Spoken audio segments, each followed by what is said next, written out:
Hello everyone and welcome back to my channel. I said I was going to do this and finally it took about a year and a half, but here we are. I had a conversation with my son and he said you should do another video, and it made sense to do a video on this watch, this lovely Pagani design PD1751. Before we get started, let me do a customary wristwatch check. This is my Suguess, I call it the Air Commander. It's a pilot's watch that has worked wonderfully for me.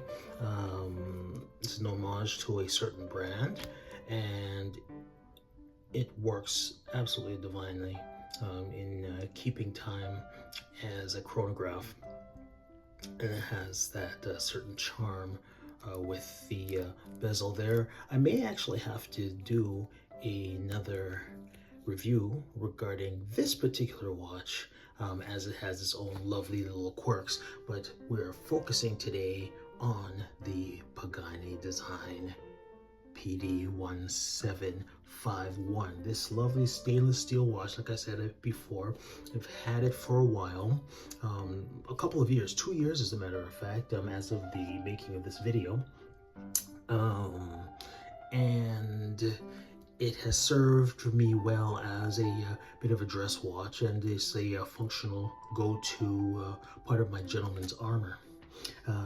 Let's go through some of the statistics here. This watch is 45 millimeters from lug to lug. So from top to bottom here, we are looking at 45 millimeters from thus to thus. It is 36 millimeters across, so very from here to here is 36 millimeters, and it has a thickness of, I believe it's 12.1 millimeters, chiefly because of that that scratch resistant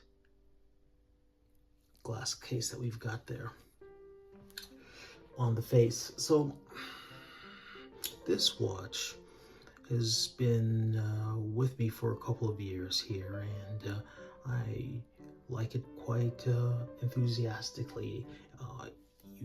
Those of us who know more about watches can take a look at it and immediately hint, oh yes, that's the Tudor Ranger homage. Yes, it looks a whole lot like the Tudor Ranger. It's a budget watch within that. The writer of the 007 novels, Ian Fleming, it was reported that he wore a Tudor Ranger on a regular basis as he wrote the 007 novels while he lived in his retirement on the island of Jamaica. So for myself, with Jamaican heritage, and a fan of the 007 novels and the movies, there's a little bit of attraction for me regarding this watch. So shout out to the late Ian Fleming on that. The things about this watch that I really like here is when you take a look at the bracelet. The bracelet looks really robust, and it's rather used. I have used this bracelet, this watch. I've worn it day in, day out. You see the scratches on there. I'm not really too fussed about buffering it or making it look absolutely pristine or throwing it into a vault. It's meant to be worn and used, and I like the character that it comes with it. On the back side, you see the display case, along with that moving rotor. You see that there, it just kind of moves with the watch as it goes there, and that's meant to power the automatic movement, an NH35A movements. It's a Seiko movement. So essentially this would be a Seiko watch, but without the Seiko brand on it. So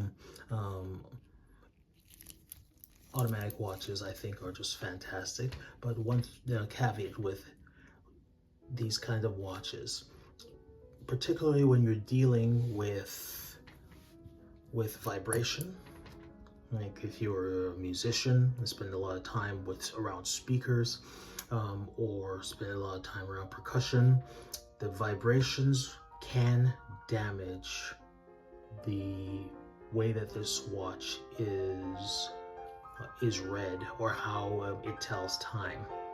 It will affect the seconds by fractions, to the point that eventually you'll lose more seconds the more that you use it. So if you're playing the drums, take it off, or better off just put it aside and wear a digital watch so that this doesn't get damaged. A couple of things that I don't really like about the watch. That doesn't take away from my enjoyment of the watch, but just some nitpicky things. The bracelet isn't exactly flush. Now, mind you, this bracelet is a Pagani design bracelet, and it has that extension on it, which I find fascinating, but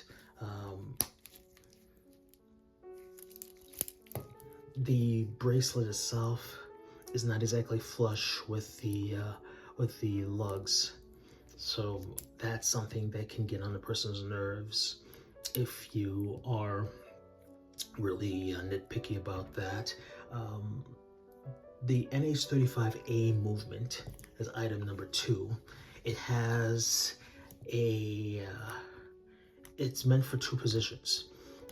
There's the first position here, where this is not hacking because it's meant to change the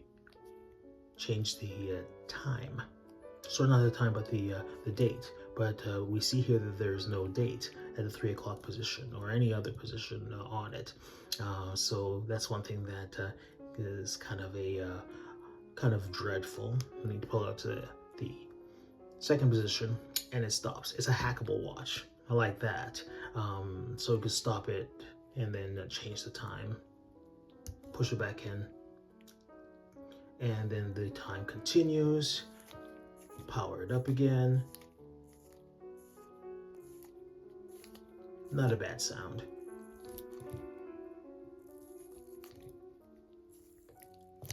But that's just the other thing about it. The Seiko movement is meant for a watch with a date window, and it doesn't have that here. The other thing regarding this watch that I don't care for has to do with the lume. It works, but it's not the greatest. So if you take a high-powered flashlight and light that guy up, and then turn off the lights, you get a result, but not a great result. So honestly, after about a minute, this will fade.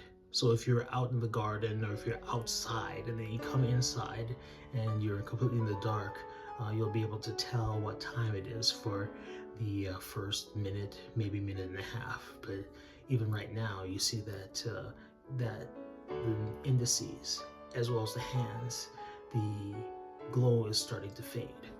So that's another thing about this particular watch that I would like to have changed. But aside from that, I mean, this is a watch that you're able to pick up for under $100 US. More or less, for $100, this isn't bad at all. It's lovely. I mean, it's not the Tudor Ranger, but it's a great call to the Tudor Ranger. And if you want to get a Tudor Ranger, then this is a good place to start, and then you save up, week by week, month by month, and get yourself to a place where you can get that Tudor Ranger.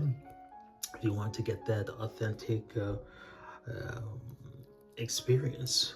For me, this does it for me. This ticks all the boxes for me. I like the style of the watch. I like its understated value. The man makes the watch, so you don't walk into a room and say, hey, look, I got a Rolex on my arm. Hey, look, I have a Tudor on my arm. No, you go into the room, be confident in who you are. The watch is simply an accessory, so if you forget the watch at home, does that make you any less of a man, any less of a person? No, no, it shouldn't. It should complement you. It's an accessory to you. It boosts you, but you are the forefront of it. Anyhow, that's just what my thoughts on this lovely watch. If you have any thoughts regarding this watch, leave a comment in the place below. Have a say. What's your experience with the Tudor Ranger? What's your experience with the Pagani Design 1751? Do you have one? Please have a say. In the meanwhile, like, subscribe, and love to hear from you, and see you again soon.